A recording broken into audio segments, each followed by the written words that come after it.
I have been quiet for a long time. I have seen the comments, I have read the news stories, and I have seen the videos people are making about my family. Most of it is not true. It is very easy to watch a video on your phone and think you know the whole story, but you don't. You weren't in the house when the lights went out. You weren't there when the police arrived. For weeks, people have been asking questions. Why were the police at Annie's house? What are they hiding? Is the family involved? Today, I am speaking because my mother is still missing. Every day we focus on rumors is a day we lose in searching for her. I need you to listen carefully. When the police came to our home, it was not because we were trying to hide. It was because we needed help. Many people think a police visit means someone is guilty. That is not true. I asked them to come. I opened the door. I answered their questions. Why? Because I want real answers. I don't want guesses or stories online. I want to know where my mother is. Some people see flashing lights and make their own story. I see a daughter trying to find her mom. The police were there to help us understand what happened and to check everything properly. In this video, I will explain what happened that day and what the police were really doing. What you saw on the news was only part of the story. There was one important detail that day that changed how we understood the situation. I will share that with you. If you truly care about finding her, please stop spreading rumors. Listen to the facts. Let's start from the beginning. The day everything changed was Saturday, January 31st. It started like any other weekend. My mom, Nancy, was happy as usual. That evening, she came to my house for dinner with me and my husband, Tommaso. We had a nice time talking and laughing.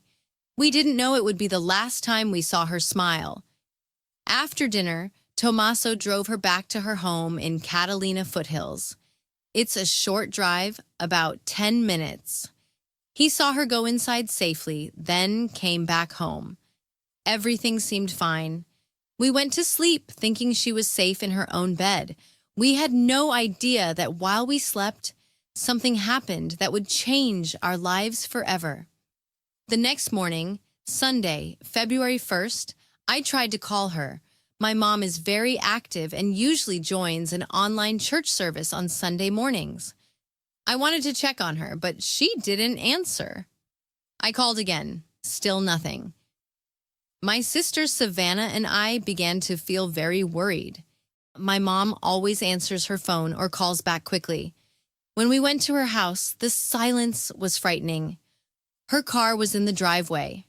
Inside, her phone was on the counter. Everything looked normal at first. No broken glass, no mess. But she was gone. It felt like she had disappeared between the time Tommaso dropped her off and the next morning. That was the moment everything fell apart.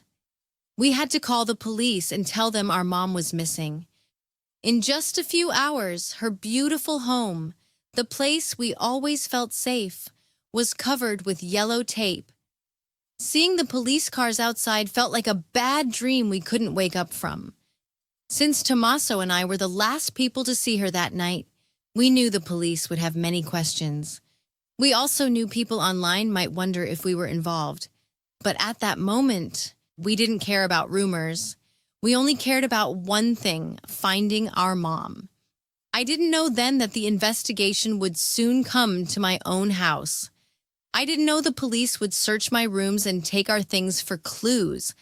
At that time, I was just a daughter who couldn't understand how her mom could vanish from her own home. When someone goes missing, the police have a job to do. They don't just check the missing person's house, they also check the people closest to them. Since my husband, Tommaso, and I were the last to see my mom, the police came to our home next. Many people saw the police at my house and wondered what was happening. They saw officers going in and out. They saw them looking through our rooms.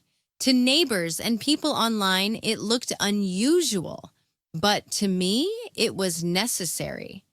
I told the police, take whatever you need, look everywhere. You might have seen news reports about the police taking things from our home. They took a white suitcase and a brown bag. People asked, what's in those bags? I want to be very clear, those were not secrets. The police take items like bags, laptops, and clothes to look for small clues that might show where my mom went. It's not easy to have strangers looking through your closets and kitchen. It feels like you have no privacy. But I knew that if there was even a small chance a clue was in my house, I wanted them to find it. I didn't mind if neighbors were watching. I didn't mind how it looked on TV. The police weren't there because they thought we did anything wrong. They were there to gather information. In a missing person case, the first 48 hours are the most important. Every second counts. If the police didn't check our home, they wouldn't be doing their job. I welcome them because I want the same thing as the police to find Nancy. While the police were doing their work, the internet was doing something else. People who don't know me or my mother started sharing stories. They said things like, look at her face, she doesn't look upset enough, or why isn't her husband talking? I want to speak directly to those people now. When you are going through a very hard time, you don't worry about how you look. You are just trying to take care of your family while your heart is heavy. There is a big difference between being a person who might know something and being a source of information. Because we were the last ones with her, we are the best source of information the police have. We gave them our phone records. We gave them our gate codes. We gave them everything because we have nothing to hide. The stories you hear online are a distraction. When people share things that aren't true, it takes attention away from my mom. It makes it harder for the police to do their work because they have to spend time checking things that are not real instead of looking for real clues. I know some people might think it's unusual that we are calm or that we are helping so much. But think about it. If your mother was missing, wouldn't you do the same? Wouldn't you give the police your keys and tell them to check everywhere? We are not hiding. We are standing right here asking for help.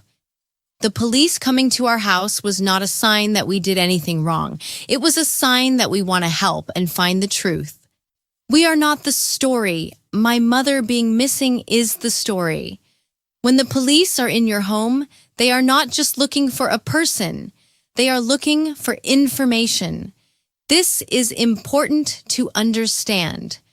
My mother is a person, but to the police, her life is made up of details.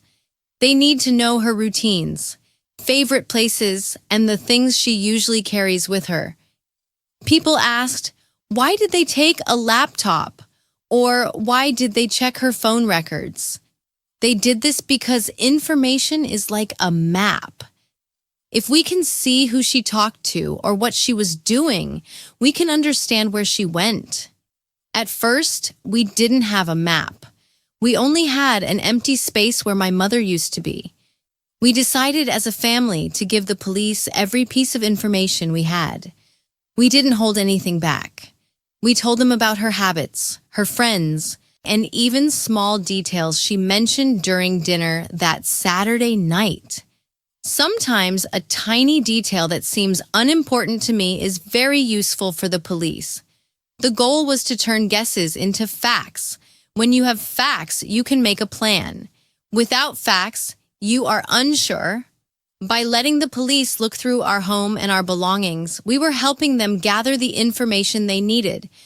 We weren't being suspected. We were giving them the information to start the search properly. This process is not easy. It means sharing personal details with the police. But if that information helps find my mother, it is worth it. We are focusing on the information because it will help lead to the truth. While all of this work was happening, there was another side to the story. the side that doesn't show up in police reports. That is the emotional side. It is very hard to stay strong when the person you care about most is not there to talk to you. Every morning I wake up and for a moment I forget. Then I remember. I check my phone, hoping for a message that isn't there. I walk into the kitchen and expect to hear her voice. When someone is missing, it feels like a heavy weight that follows you everywhere. It is even harder when many people are watching. Imagine being at your saddest and then seeing people online talking about your family as if we are part of a story. We are not part of a story. We are real people with real feelings. My sister Savannah and I are just two daughters who want to be with our mom again. The hardest part is waiting. You wait for the phone to ring. You wait for the police to call with an update. You wait for the door to open. Waiting is like a shadow that follows you everywhere. It can make it hard to eat, sleep, or focus on anything else. But even with all this sadness, we have to keep going. We have to stay focused. If we let our feelings take over, we might miss something important. We are trying to be strong for her.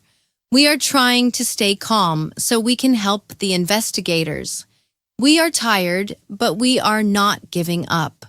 We are still standing and we are still looking. Since the day the police first came to my house, a lot of work has been done.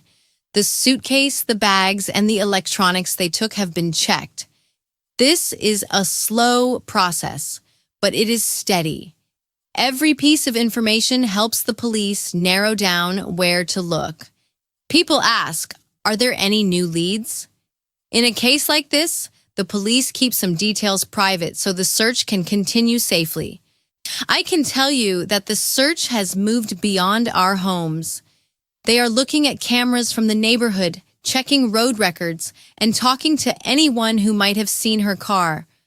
Right now, the status is that we are still looking. The investigation is active. My house is no longer a focus. It is a home again, but it feels quiet. We are working with the authorities every day. We are not just waiting. We are checking every tip that comes in. The most important thing is that the police now have a clear idea of what happened before she went missing. By checking the family and our homes, they can now focus all their energy on finding her outside the home. That is where the answers are. We have moved from looking at the family to looking for our mother.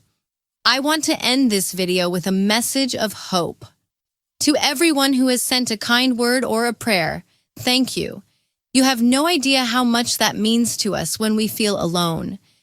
To the people who are still sharing stories that aren't true, please stop.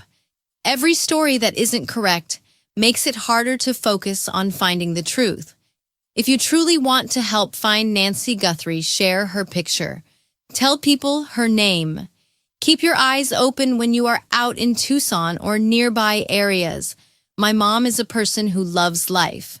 She is a mother, a grandmother, and a friend. She is not a headline or a mystery. She is our heart. We will not stop looking until we know where she is. We will continue to work with the police and we will continue to share the truth. If you have any real information, even if it seems small, please call the authorities. Don't post it online. Call the police. One small detail could help bring her home. Thank you for listening to my side of the story. I am Annie Guthrie, and I just want my mom back. Let's keep the focus where it belongs on finding Nancy.